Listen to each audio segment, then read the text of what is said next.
Welcome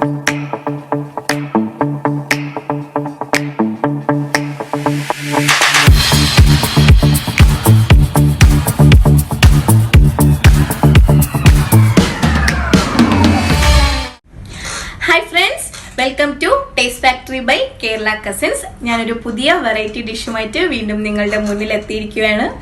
ഇന്ന് ഞാൻ fish ലവേഴ്സിന് വേണ്ടി ഒരു ഫിഷ് ചാർക്കോളാണ് ഉണ്ടാക്കുന്നത്. അപ്പോൾ ഞാൻ ഇന്ന് എടുത്തേക്കുന്ന സീബാസ് ആണ്. സീബാസ് വെച്ച് ഒരു ഫിഷ് ചാർക്കോളാണ് കാണിക്കാൻ പോകുന്നത്. നിങ്ങൾക്ക് ഏത് വേണോ എടുക്കാം, ഫ്ലഷ് ഉള്ളത് നോക്കി എടുത്താൽ മതി. അപ്പോൾ ഫിഷ് ചാർക്കോൾ എങ്ങനെ ഉണ്ടാക്കാമെന്ന് നോക്കാം. Let's get into kitchen.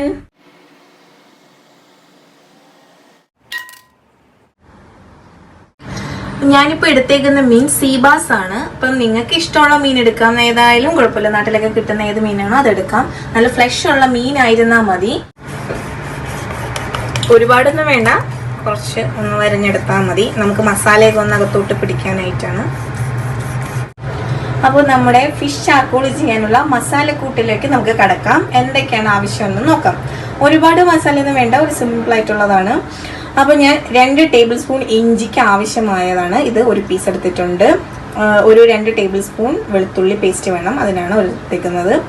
പിന്നെ ഒരു വലിയ ടേബിൾ സ്പൂൺ കുരുമുളക് ഞാൻ പൊടിക്കാത്തതാണ് എടുത്തേക്കുന്നത്. നമുക്ക് ഈ മസാല എല്ലാം അരച്ച് ചേർക്കേണ്ടതിനായിട്ട് ഞാൻ ഇത് പൊടിക്കാത്ത കുരുമുളകാണ് എടുത്തേക്കുന്നത്. നിങ്ങളുടെ കയ്യിൽ പൊടിച്ചതാണെങ്കിൽ അതായാലും മതി. പിന്നെ 2 വലിയ ടേബിൾ സ്പൂൺ മുളക് പൊടി എടുത്തിട്ടുണ്ട്.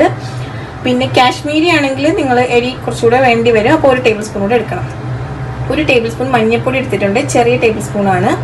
ഒരു നാരങ്ങ, ഇത് നമുക്ക് അവസാനം മതി. പിന്നെ 2 പച്ചമുളക് എടുത്തിട്ടുണ്ട്. 1 അല്ലി കറിവേപ്പില, 3 ചെറിയ ഉള്ളി എടുത്തിട്ടുണ്ട്.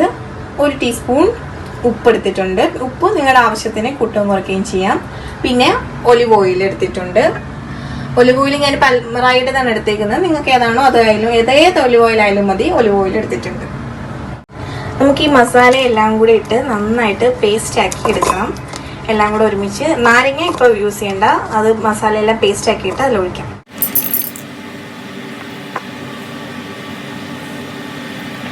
അതിലേക്ക് ഒരു 2 ടേബിൾ സ്പൂണോളം ഒലിവ് ഓയിൽ ഒഴിക്കാം. ഒലിവ് ഓയിൽ ഒഴിച്ച് നമുക്ക് നന്നായിട്ട് മിക്സ് ചെയ്തെടുക്കാം. നമ്മളിത് ചെറുതായിട്ടൊന്ന് അരച്ചെടുത്തിട്ടുണ്ട്. ഇതിലേക്ക് നമുക്ക് നാരങ്ങ പിഴിഞ്ഞ് ഒഴിക്കാം. എന്നിട്ട് ഒന്നും കൂടെ നന്നായിട്ട് പേസ്റ്റ് ആക്കി എടുക്കാം. ഒരു നാരങ്ങ ഇതിൽ പിഴിഞ്ഞ് ഒഴിക്കണം. അപ്പോൾ നമുക്ക് മസാല മീനിലോട്ട് പിടിപ്പിക്കാം. നന്നായിട്ട് മസാല എല്ലാം ചേർത്ത് വെച്ച് നമുക്കൊരു 1 മണിക്കൂർ മീനിനെ റെസ്റ്റ് ചെയ്യാൻ വെക്കണം. അപ്പോൾ മസാല മുഴുവനും നമുക്ക് മീനിനെ മൊത്തം തേച്ച് പിടിപ്പിക്കണം. ഞാനൊരു 3 ടേബിൾ സ്പൂണോളം ഒലിവ് ഓയിൽ ഒഴിച്ചു കേട്ടോ, കാരണം ഇതൊരു വലിയ മീനായതുകൊണ്ട് മുഴുവനും എത്താനായിട്ട് ഒഴിച്ചിട്ടുണ്ട്. നിങ്ങൾ മീനിൻ്റെ സൈസ് അനുസരിച്ച് കൂട്ടാൻ കുറയ്ക്കുകയൊക്കെ ചെയ്യാം. നമ്മൾ ചാർക്കോൾ ചെയ്യാനായിട്ട് ഇങ്ങനെ കട്ട് ചെയ്ത് പേടിച്ചേക്കാണ്. അപ്പം നിങ്ങൾക്കിപ്പോൾ ഇങ്ങനെ കട്ട് ചെയ്യാൻ പറ്റിയില്ല എന്നുണ്ടെങ്കിൽ നമുക്ക് സാധാ രീതിയിൽ തന്നെ ചെയ്യാവുന്നതാണ്. അപ്പം നമ്മളിപ്പോൾ ഇങ്ങനെ കട്ട് ചെയ്ത് മേടിച്ചു എന്നേ ഉള്ളൂ. അപ്പോൾ നമ്മുടെ സീബാസിനെ മസാലയൊക്കെ തേപ്പിച്ച് നല്ല കിടത്തിയേക്കുവാണ്. നമുക്കിതൊരു 1 മണിക്കൂർ മിനിമം എങ്കിലും നിങ്ങൾ വെക്കണം. ഒരു 2-3 മണിക്കൂറൊക്കെ വെക്കുമെങ്കിൽ അത്രയും നല്ലത്. നമ്മൾക്ക് റെസ്റ്റ് ചെയ്യാനായിട്ട് ഫ്രിഡ്ജിലോട്ട് വെക്കാം. അതിന് മുന്നേ ഞാനൊരു 3 സ്ലൈസ് നാരങ്ങ ഇതിനകത്തോട്ട് വെക്കുവാണ്. കാരണം നമുക്ക് ഇത് ഫ്രിഡ്ജിലോട്ട് വെക്കുമ്പോൾ അതിനകത്ത് നല്ലൊരു നാരങ്ങയുടെ ഒക്കെ ഫ്ലേവർ വരാനായിട്ട് ഞാൻ അതിനകത്ത് വെച്ച് വെക്കുവാണ്. ഇനി ഞാൻ ഇത് ഞാനൊരു 1-2 മണിക്കൂറത്തേക്ക് റെസ്റ്റ് ചെയ്യാനായിട്ട് വെക്കുവാണ്. നല്ല മസാലയൊക്കെ നന്നായിട്ട് പിടിച്ച് വരും. അപ്പോൾ നമ്മുടെ മസാലയൊക്കെ നന്നായിട്ട് സെറ്റായിട്ട് പിടിച്ചിട്ടുണ്ട്. ഞാനൊരു 2 മണിക്കൂറോളം ഫ്രിഡ്ജിനകത്ത് മാരിനേറ്റ് ചെയ്ത് വെച്ചിട്ടുണ്ടായിരുന്നു. അപ്പോൾ നമുക്കിനി ഈ ഫിഷ് ഒന്ന് ഗ്രില്ല് ചെയ്തെടുക്കാം. മാരിനേറ്റ് ചെയ്ത് വെച്ചിരിക്കുന്ന ഫിഷ് ഗ്രില്ലിലോട്ട് മാറ്റാം. അപ്പോൾ നമ്മുടെ ഗ്രില്ല് നന്നായിട്ട് ചൂടായിട്ടുണ്ട്. ഈ സെറ്റ് ചെയ്ത് വെച്ചേക്കുന്ന ഫിഷ് നമുക്കതിലേക്ക് വെക്കാം.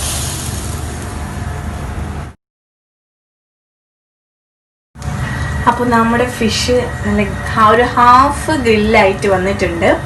മസാലയൊക്കെ പിടിച്ചതിൻ്റെ നല്ല മണമൊക്കെ വരുന്നുണ്ട്. ഇനി നമുക്ക് തിരിച്ചിട്ട് ഒന്നും കൂടെ നന്നായിട്ട് കുറച്ചും കൂടെ ഒന്ന് ഗ്രില്ല് ചെയ്തെടുക്കാം.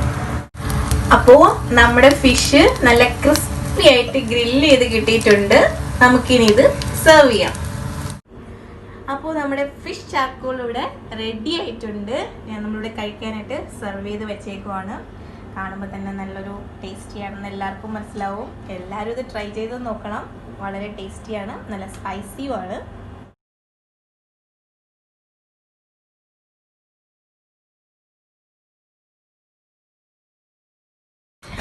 അപ്പോൾ ഫിഷ് ചാർക്കോൾ എങ്ങനെ ഉണ്ടാക്കുന്നത് ഞാൻ എല്ലാവർക്കും കാണിച്ചു തന്നു. എല്ലാവർക്കും ഇഷ്ടമായെന്ന് കരുതുന്നു. എല്ലാവരും ട്രൈ ചെയ്ത് നോക്കണം. വളരെ ടേസ്റ്റിയാണ്, അധികം ഓയിലി ഒന്നും അല്ല, എല്ലാവർക്കും കഴിക്കാൻ പറ്റിയൊരു ഡിഷാണ്. അപ്പോൾ ഇഷ്ടമായെങ്കിൽ സബ്സ്ക്രൈബ് ചെയ്യുക, ഷെയർ ചെയ്യുക, സപ്പോർട്ട് ചെയ്യുക. നിങ്ങളുടെ സപ്പോർട്ടാണ് ഞങ്ങളുടെ വിജയം. അപ്പോൾ പുതിയൊരു എപ്പിസോഡിൽ പുതിയൊരു വീഡിയോ ആയിട്ട് വീണ്ടും വരാം. അതുവരേക്കും ബൈ.